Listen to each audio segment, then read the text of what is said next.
Yes, yes, yes. It's Raphael Dawkins, Combat Radio. And if you're not subscribed already but enjoy the content, then please kindly do that. Or rather do so by hitting that bell icon or the subscription button to stay updated with news and notifications. Okay, so what are we talking about today? We're talking about, that's a bit small, yeah. We're talking about the news, the press conference, which announced the rematch of Deontay Wilder versus Luis Ortiz 2. Okay, so let's get into it. Deontay Wilder and Luis Ortiz officially confirm they will be contesting for the WBC heavyweight title with a rematch on November the 23rd. The pair will face off for a second time in Las Vegas after the Bronze Bomber knockout victory over the Cuban last year in New York. Okay, so they're switching to the West Coast now. Last time it was the Barclays Center in New York. Okay, so that leaves the American Wilder still on course for another rematch. This time with Tyson Fury, scheduled for February the 22nd. Okay, so the Gypsy King has been, he says desperate. I don't know how desperate the Gypsy King is because he's making his money with little risk at the moment over at ESPN. But the article says the Gypsy King is desperate for another shot at Wilder after last December's thrilling draw. Yeah, it was a thrilling draw. I'll grant you that it was a thrilling draw. But my question is how desperate is Tyson Fury for the rematch when he's making coin over ESPN with little risk? Facing Deontay Wilder again is high risk.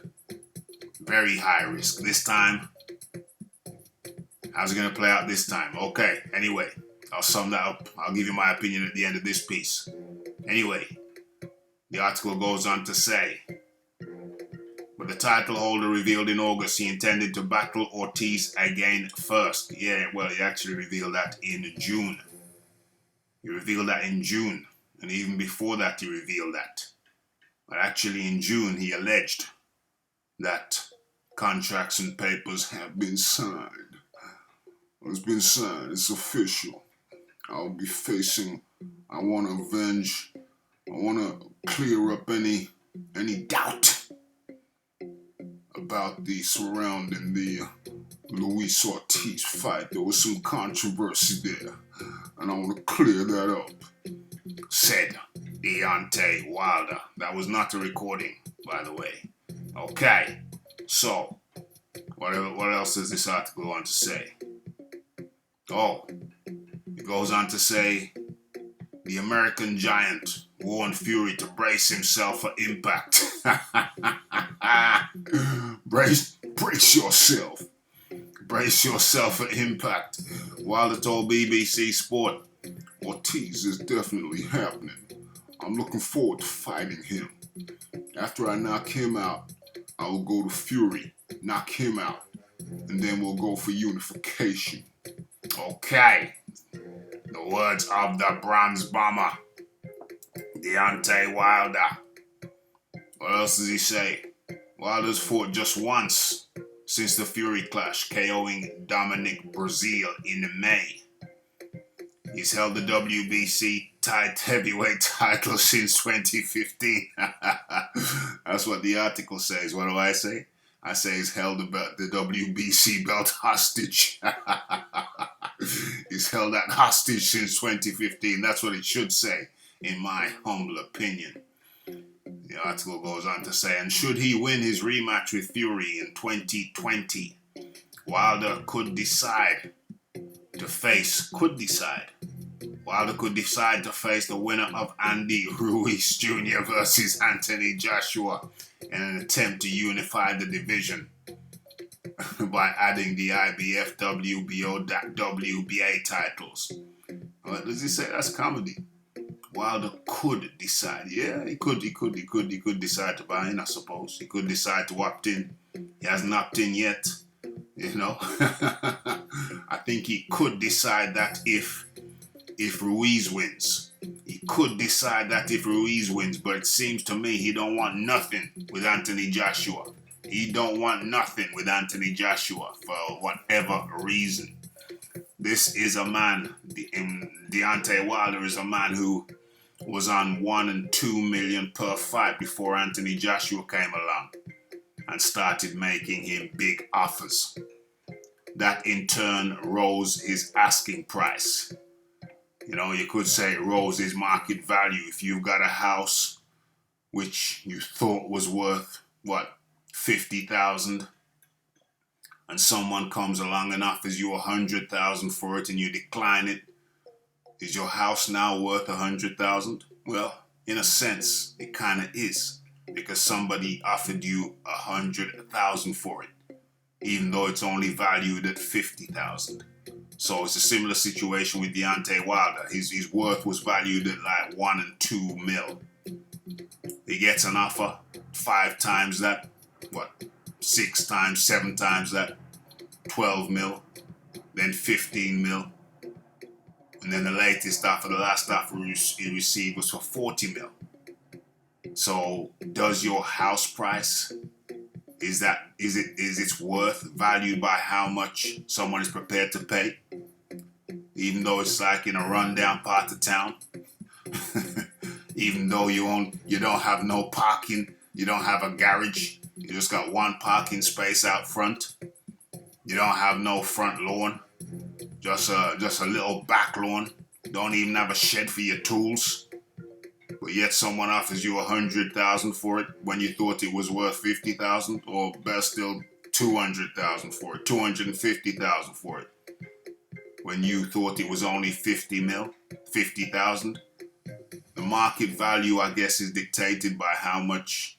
The market value is dictated by how much someone is prepared to pay for it. That's what determines market value.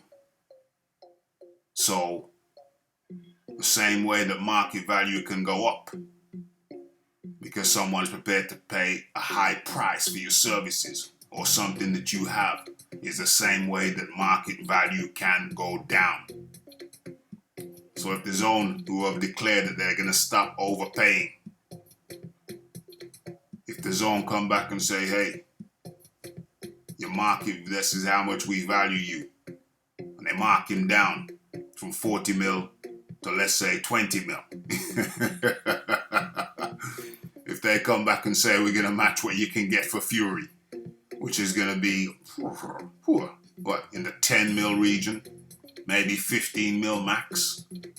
If they come back and say that, then that then becomes his market value, because who else is going to pay more than 50 mil? 15 mil. Who else is going to pay Deontay Wilder more than $15 million? Who else? He's not going to get more than 15 mil for Fury. He got a guarantee of something like 4 mil, and top end was something like 10 mil for Fury. So the zone have to play it smart second time around. Deontay Wilder has led them a merry dance, with some people saying, speculating, that he never really had any intention, no intention to fight Joshua. So next time around, the zone, they can't overvalue him like they did before. They can't do that. Look at his market value and pay him accordingly. That's what I say.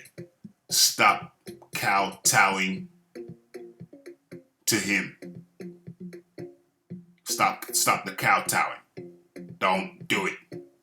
He's just using the zone to raise his profile and market value. They need to stop. Okay, so that's what's happening. Bronze Bomber versus Luis Ortiz. And I have to say a few words about Luis Ortiz. Let's bring up a picture. There he is, looking thicker than a snicker.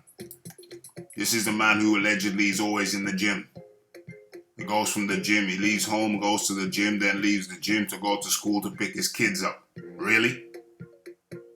Really? Is that so? Looking thicker than a snicker? I don't know, man. I don't know. Luis Ortiz got a lot of controversy when I made the video titled Luis Ortiz Real Age Revealed. Got a lot of blowback, a little bit of blowback from that.